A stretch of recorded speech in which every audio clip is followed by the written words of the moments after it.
Good morning. Bueno, hoy les voy a explicar la tarea que ya está explicada en papel, pero vamos a hacer un repasito antes de comenzar la otra página del libro. The world is round. Esta es la fotocopia, la página número 22 de nuestro libro y nos enseña cómo trabajar con preguntas. Por ejemplo, ustedes en el ejercicio completaron con when, where, what, how long, ¿bien?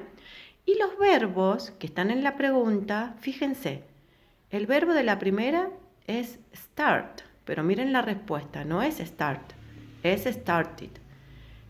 El de la pregunta donde dice where, el verbo es go, pero en la respuesta es went. En la otra, donde empieza con what did you eat? La pregunta tiene el verbo eat, pero en la respuesta tiene el verbo ate. Lo mismo pasa abajo. What did you discover? Discover está en la pregunta de una manera y abajo en la respuesta está con ed, discovered.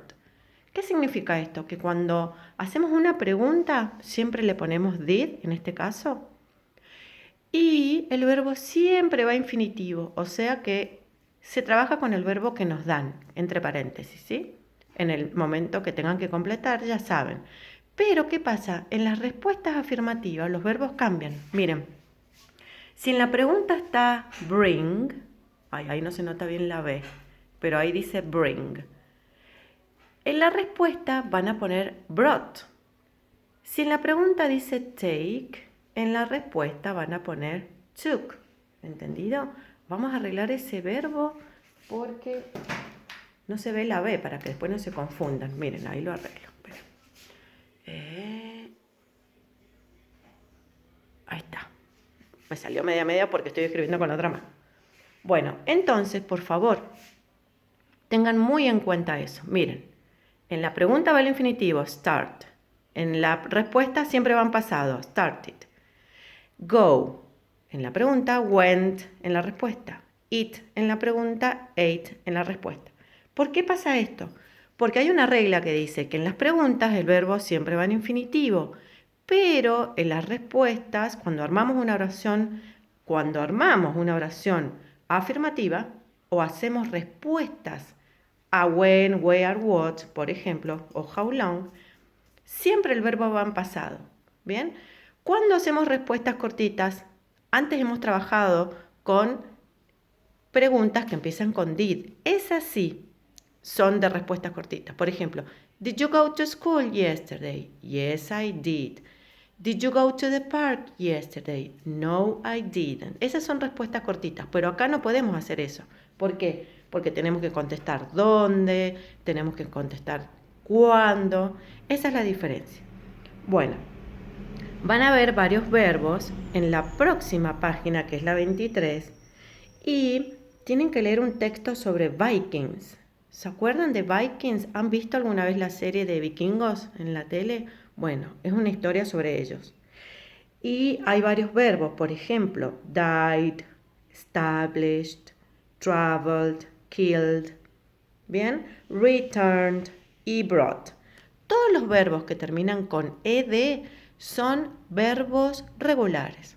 Todo lo que ustedes vean que no terminan con ed se llaman irregulares. ¿Entendido? Y después aparece el verbo was y were también. El verbo was y were es el pasado del verbo to be. ¿Cuál es el verbo to be? El que usamos para decir ser o estar. Ahí lo voy a escribir para que les quede acá en el videito. Miren, ¿cuál es el verbo to be que nosotros conocemos? Am, vamos a hacer bien esa. Is, are. Este verbo en pasado es was o were. Bien, el were se usa con you, con we y con they. I, he, she, it se usa con was. ¿Entendido? Entonces, ahí ven la diferencia. Acuérdense que cuando usamos was o were, nunca usamos did. ¿Por qué? Porque was y were trabajan solitos. Por ejemplo, yo voy a hacer una pregunta con was y were y van a ver que nunca lleva did. Voy a preguntar si ayer estuvieron en el parque. Were you in the park yesterday? Yes, I was o no, I wasn't. Ahora vamos a preguntar usando él, que se usa was.